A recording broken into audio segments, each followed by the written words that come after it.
नमस्कार, डेली ब्लॉगमध्ये तुमचं खूप खूप मनापासून स्वागत आहे। तर तुम्ही गोव्यात राहून बीचवर जात नाही का असे बरेच जण मला विचारतात। तर खरं सांगायचं म्हटलं ना तर आम्ही याआधी मे महिन्यात गेलो होतो आणि आता आहे डिसेंबरची 1 तारीख। तर बरेच दिवस झाले आम्ही बीचवर गेलो नाही, कारण की बीचवर न जाण्याचे ना भरपूर कारण आहेत।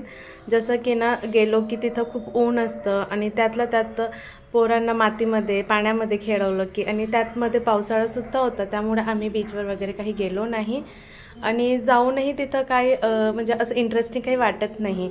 आता जे बाहेरचे लोक येतात बघायला त्यांच्यासाठी खूप छान वाटतं त्यांना, पण आम्ही तिथंच राहतो ना त्यामुळे आम्हाला काही त्या गोष्टीचं एवढं इंटरेस्ट नाही आहे। पण मुलांचं खूप सारखं चालू होतं बरेच दिवसापासून की बाहेर जाऊ बाहेर जाऊ।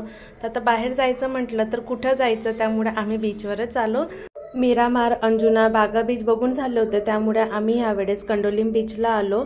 तर हा नॉर्थ गोवामधलाच बीच आहे। बीचवर जाण्याआधी ना मुलांनाही सनस्क्रीन लावून दिलं, कारण की इतके काळे होऊन जातात ना उन्हात खेळून आणि त्यातल्या त्यात ना टॅनिंग खूप येते, त्यामुळे ना सगळ्यात आधी सनस्क्रीन लावतो आणि ऊन खूप असतं। तर आम्ही ना 10 वाजेलाच गेलो होतो आणि तुम्ही बघू शकता खूप ऊन होतं।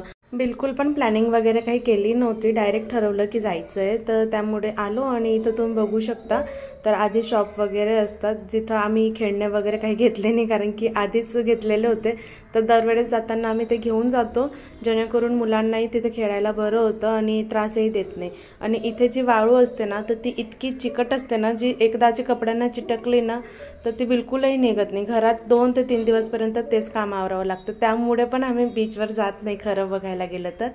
आता नोव्हेंबर डिसेंबर म्हटल्यावर ना खूप गर्दी असते बीचवर आणि इथं फोटोशूट वगैरे काही चालू होतं, बाकी लोकांचं प्री वेडिंग वगैरे भरपूर काही, आणि जे पॅराग्लायडिंग आणि बोटिंग वगैरे जे काय असतं ना हे सगळं इथं असतं। आणि खरंच खूप छान बीच आहे आणि फॉरेनर्स तर खूप बघायला मिळतात तिथं।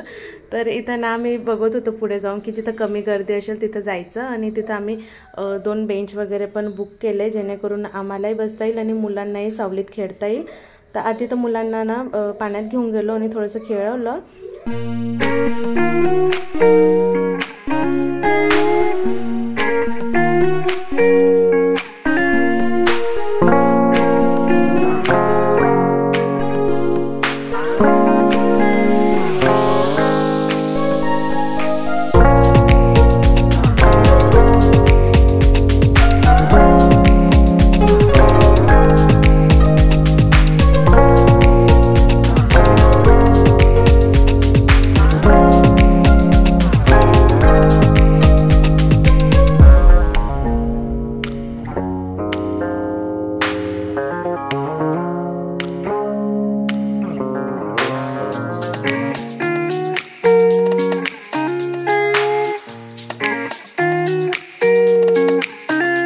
इथं मुलांसोबत ना थोडा वेळ आम्ही पण खेळलो, पण आम्ही जे बनवायचं ते त्यांना काही आवडत नव्हतं। आणि आता इथं बसल्यावर ना काही ना काहीतरी ऑर्डर करावंच लागतं। तर इथं ना मुलांसाठी थोडं ऑर्डर केलं आणि इथं आमच्या आरू मॅडमना पाणी घ्यायला गेलं होतं, कारण की वाळू थोडी कोरडी होती ना, त्यामुळे तिचं म्हणणं होतं की थोडंसं मी पाणी आणते, आणि त्यातल्या त्यात ती गेली आणि तिथंच बॉटल विसरून आली।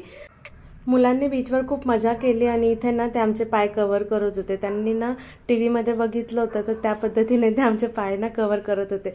कधीतरी बाहेर आलो ना तर मुलांनाही खूप आनंद होतो। तर असा होता कालचा दिवस। आजचा व्हिडिओ मी इथंच एंड करते। कसा वाटला तुम्हाला हा आजचा ब्लॉग मला नक्की कमेंट करून सांगा।